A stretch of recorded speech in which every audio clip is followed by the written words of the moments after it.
इतनी जल्दी पलट जाएंगे नीतीश, किसी ने सोचा ही नहीं था।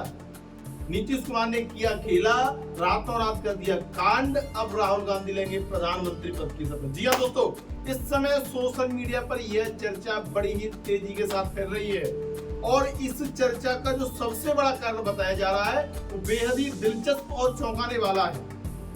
अभी तक आपने अपडेट्स में देखा होगा कि नीतीश कुमार ने एनडीए की बैठक में शामिल होकर मोदी को पीएम बनाने के लिए सहमति दे दी है। जब से लोकसभा चुनाव का परिणाम आया है तब से मुख्यमंत्री, जो बिहार के मुख्यमंत्री नीतीश कुमार और उनकी पार्टी फिर से चर्चा में आ गई है। जनता दल यूनाइटेड को 4 सीटों का नुकसान भले ही हुआ है, लेकिन मुख्यमंत्री नीतीश कुमार इस समय पूरे देश की नजर में है। अब किसी ने सोचा भी नहीं था कि नीतीश कुमार इतनी सी बात पर रुक जाएंगे कि पूरा पासा ही पलट देंगे। हुआ कुछ यूं कि जब एनडीए की बैठक हुई तो सबसे अधिक सीटें जीतने वाले नायडू पीएम मोदी के बगल में बैठे, नीतीश उसके बाद बैठे। सूत्र बता रहे हैं कि इसी बात को लेकर नीतीश की बुद्धि खटक गई।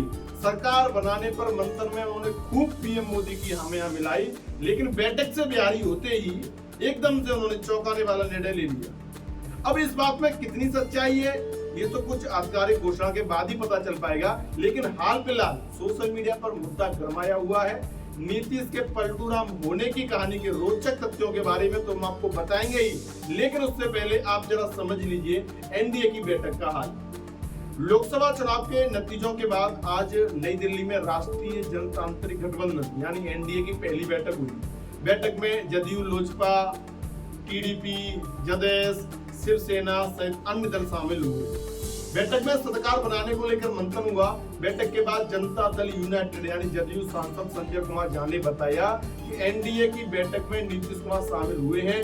बैठक में सभी घटक दलों के नेताओं ने अपने विचार रखे और तीसरी बार एनडीए को जनादेश देने के लिए जनता का धन्यवाद ज्ञापित किया। उन्होंने कहा कि नरेंद्र मोदी के नेतृत्व में सरकार का गठन होगा और जल्द ही सभी सांसदों की बैठक होगी। बैठक से पहले शिवसेना और राष्ट्रवादी कांग्रेस पार्टी ने भी केंद्र में नरेंद्र मोदी की नेतृत्व में सरकार बनाने के लिए अपना समर्थन दिया।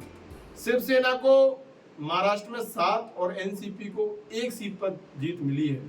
तेलुगु देशम पार्टी यानी टीडीपी भाजपा के बाद दूसरा सबसे बड़ा घटक दल है।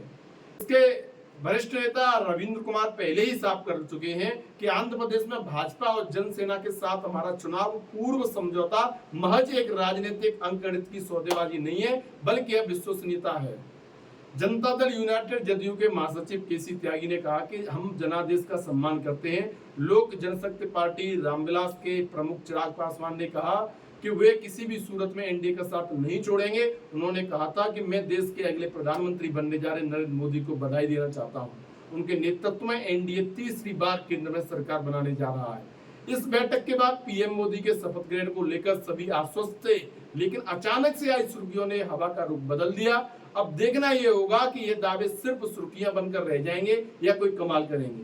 नीतीश कुमार के बारे में आपका क्या कहना है? एक बार अपनी राय हमें कमेंट करके जरूर बताएं। धन्यवाद।